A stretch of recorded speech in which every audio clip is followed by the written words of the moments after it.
رب العالمين والصلاة والسلام على رسوله الكريم وعلى آله وصحبه أجمعين.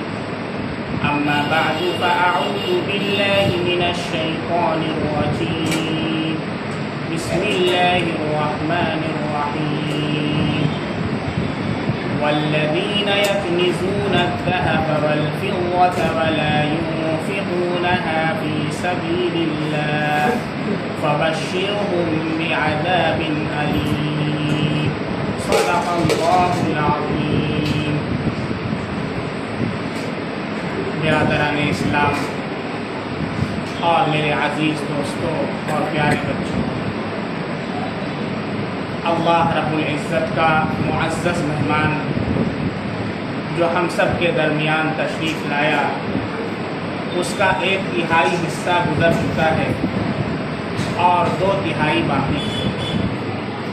اللہ رب العزت ہمیں بچے ہوئے ایام کی قدر کرنے والا بنا دے اور روزوں اور تراویح کے ذریعے اللہ سے اپنی مغفرت کروانے والا بنے، اور رمضان کا جو مقصد ہے تقویٰ، اللہ وہ ہم سب کو عطا کرے۔ چونکہ عام طور پر لوگ رمضان کے اندر اپنی زکوٰۃ نکالتے ہیں اور زکوٰۃ سے متعلق بہت سارے سوالات بھی ہیں، اس لیے زکوٰۃ کے اوپر مناسب معلوم ہوتا ہے کہ مختصر اس کی تشریح آپ کے سامنے بیان کر دی جائے۔ زکوٰۃ اسلام کا ایک پلر ہے۔ 5 پلرز جو اسلام کے ہیں اس میں سے ایک پلر اور ستون زکوٰۃ بھی۔